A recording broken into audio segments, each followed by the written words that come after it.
Olá, bom dia. Vamos dar continuidade ao nosso conteúdo. Nós vamos, falar sobre o nosso conteúdo de história, tá? Nossa videoaula hoje, tá?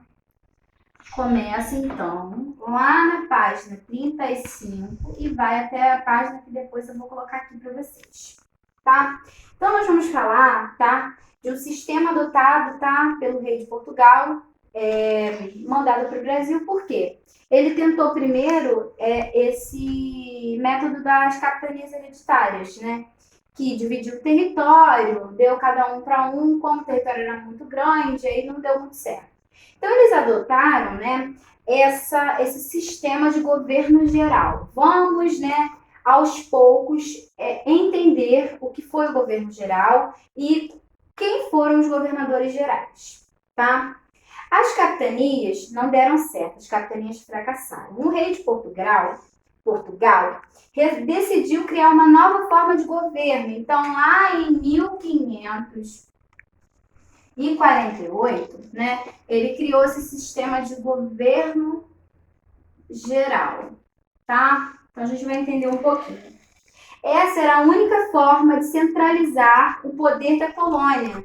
O que era centralizar? Ali tinha um governador geral que respondia por todas as províncias. Então, ele tinha que fiscalizar, ajudar nessas capitanias que já tinham prosperado. Ele tinha que ajudar elas a se desenvolverem cada vez mais, plantarem mais, comprar mais escravos, entre outras coisas, tá? E também combater essa questão do contrabando praticado pelos franceses, pelos ingleses e pelos holandeses, que era o quê? Aquela invasão de território, de roubar a matéria-prima daqui e levar com eles, tá? A sede do governo geral, então a primeira sede do governo geral foi lá na Baía de Todos os Santos, tá? Então, ó, Bahia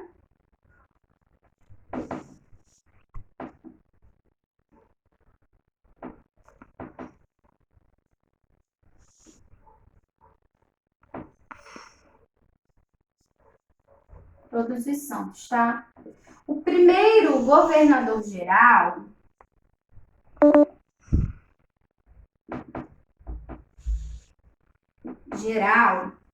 foi o Tomé de Souza, tá? Então, ó, o primeiro governador geral foi o Tomé de Souza, tá? Então, ele chegou aqui em 1549, ele fundou, tá? A primeira cidade, que foi a cidade de Salvador. Então, a primeira cidade fundada foi a cidade de Salvador pelo Tomé de Souza, tá? E foi também a primeira capital do Brasil. Com eles vieram soldados, famílias, colonos, jesuítas, né? Que eram pessoal lá da Igreja Católica, que tinha, né? Eram chefiados pelo padre Manuel da Nóbrega, ouvidor-mor, que cuidava da ordem da justiça. Um provedor-mor, que cuidava do dinheiro. E um capitão-mor, que era encarregado de organizar a defesa do litoral. Então, ó, tinha ouvidor-mor, provedor-mor e capitão-mor. Então, cada um desses aí tem uma função.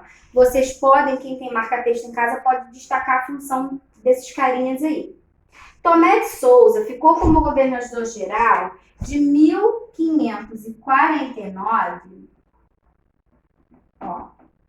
até 1553, tá?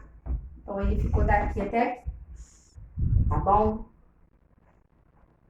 Ele iniciou a catequese indígena, que é o quê? Eles queriam que os indígenas possuíssem, né, essa religião que os portugueses tinham, que era a religião católica.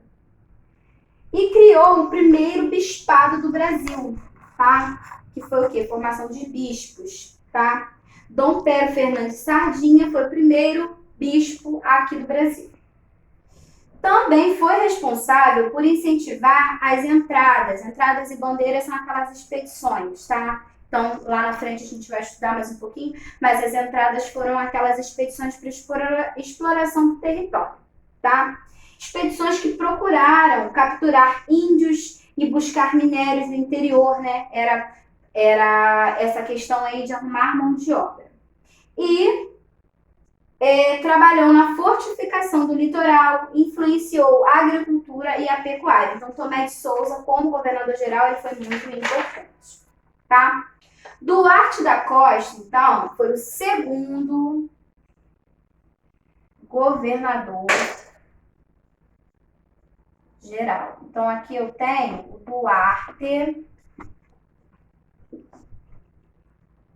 Duarte da Costa, tá?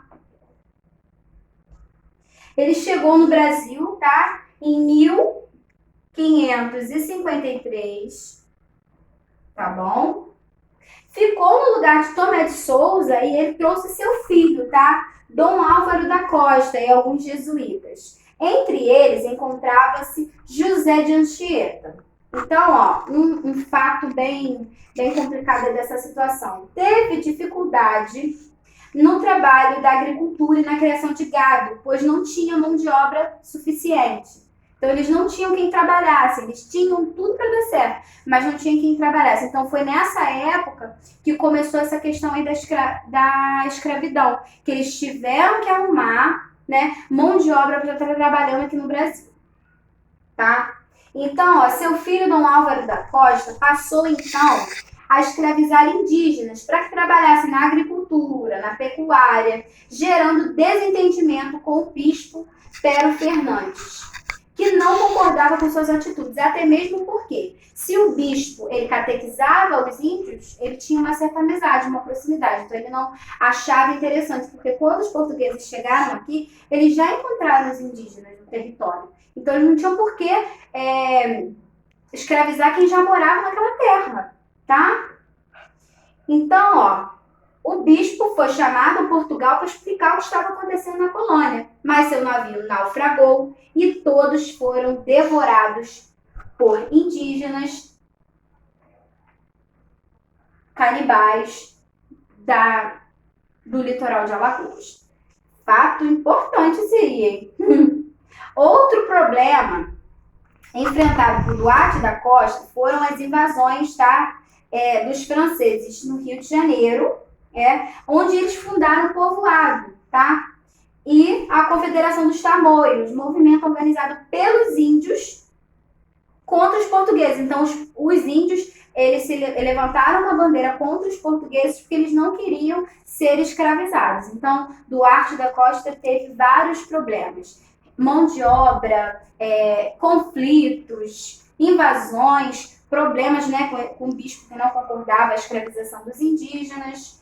Foi ainda no governo de Duarte da Costa, em 25 de janeiro, alguns jesuítas, atravessando a Serra do Mar, fundaram no Planalto Piratininga um colégio. Então, nessa época também de Duarte da Costa foi fundado, gente, o Colégio de São Paulo de Piratininga, tá bom? Que deu origem à Vila de São Paulo e depois deu origem à cidade de São Paulo. Bem interessante esse dado, né? Então, foi a primeira escola criada. Então, foi o Colégio de São Paulo de Piratininga. Em 1558, Duarte da Costa voltou a Portugal e chegou à Bahia para substituí-lo o terceiro governador-geral. Então, ele ficou de 1553 a 1558. Ele não durou muito tempo, tá? E, por fim, agora, a gente vai para o terceiro governador-geral, tá?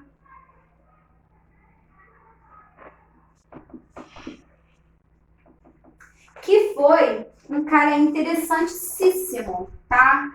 Que foi Mendes Sá. Tá bom? A gente vai falar um pouquinho dele. Deixa eu voltar lá para o outro lado, só mesmo para terminar de copiar aqui. Então, ó. Que governou de 1558 a 1572. Então, o Brasil, antes de chegar a ser uma república, ele passou por várias maneiras de ser governado, né? Ele foi de capitanias, ele foi de um monte de coisa primeiro para depois chegarmos à república. Então, ó, a gente vai ver aí agora tá? Ouvindo os conselhos do padre Manuel da Nóbrega, o terceiro governador criou as aldeias, as missões, onde os indígenas aprendiam ofícios que podiam ser úteis para a colonização e eles eram catequizados. Então foi meio que um acordo. Eles ali obtinham, né, essa formação e a troca da formação era a mão de obra que eles prestavam e o catecismo, tá? Que eles eram obrigados a fazer catecismo. Em 1560, com os reforços recebidos de Portugal e auxiliado pelos indígenas cristianizados, Mendes Sá conseguiu afastar os franceses do litoral do Rio de Janeiro, afastar que ele expulsou, tá, gente? Mas eles permaneceram no Brasil, tá? Eles foram embora. Não, eles ficaram refugiados no interior. Com o regresso de Mendes Sá a Salvador, eles voltaram a ocupar a Baía de Guanabara, só sendo expulsos 7 anos mais tarde. Em 1563, Mendes Sá, auxiliado pelos padres Manuel da Nóbrega e José de Anchieta, conseguiu expulsar os franceses na Confederação dos Tamoios, movimento organizado no governo de Duarte da Costa. Então, assim, era um movimento contra os portugueses e, de repente, com esse catecismo, com esses acordos que o Mendes Sá fez, ele conseguiu expulsar os franceses com o auxílio, né, dos indígenas, tá? Então, vamos lá. Para expulsar os franceses da Baía de Guanabara, Mendes Sá foi auxiliado pelo seu sobrinho, Estácio de Sá, que em 1º de março de 1565 fundou, próximo a Pão de Açúcar, a cidade de São Sebastião, que era destinado a abrigar tropas, a que deu o nome de Forte de São Sebastião do Rio de Janeiro. Gente, é um fato muito interessante. Aqui no Rio existem muitos fortes, muitos quartéis, muita coisa em relação ao militarismo. Por que existe tanta coisa em relação ao militarismo? Por causa disso aqui, ó. Porque lá era um apoio às tropas, né? Era um abrigo de tropas. Então eles fizeram muitos quartéis naquela época, tá? Aqui deu o nome, né, de Forte de São Sebastião do Rio de Janeiro. Mas em combate com os franceses, Estácio de Sá morreu e Mendes Sá transferiu o povoado para um lugar mais seguro. Deu origem à atual cidade do Rio de Janeiro. Então, assim, Estácio de Sá foi muito importante para essa formação, né, do nosso estado.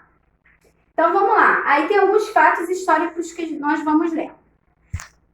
Em 1567, os franceses foram derrotados pelo governo geral e abandonaram a Baía de Guanabara. Depois de 14 anos de governo, Mendes Sá faleceu no Brasil enquanto aguardava a chegada do seu sucessor.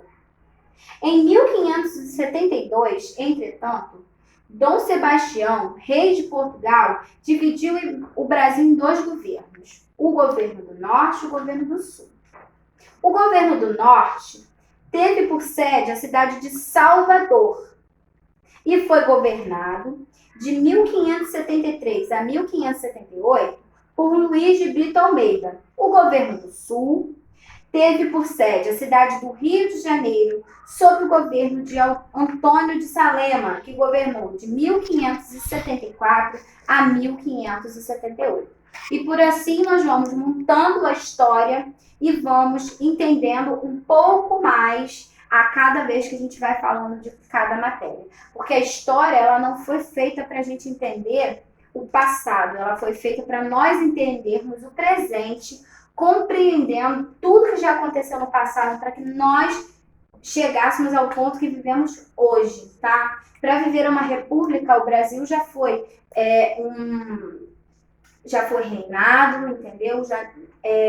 Não havia eleições, não havia muitas coisas. Então, a história, ela vai nos ajudar nessa parte aí, gente, da compreensão do presente. Você só compreende o presente lembrando, entendendo como foi o passado. Espero que vocês tenham gostado da nossa aula de hoje. Façam os exercícios da página 37, 38 e 39. Nosso próximo conteúdo é invasões francesas. História é uma continuação, tá? É uma continuação de fatos e que um fato é ligado ao outro. tá bom? Espero que vocês tenham gostado. Então, até a página 39, tá, gente? De 35 a 39. Excelente final de semana para vocês. Aproveitem para estudar, tá? E façam todas as correções. Não esqueçam de me mandar as fotos. Sem foto, sem presença. Tem que mandar os exercícios bonitinhos, tá? Para a tia Mariana poder ficar ciente de que vocês estão participando das aulas. Um beijinho e tchau, tchau.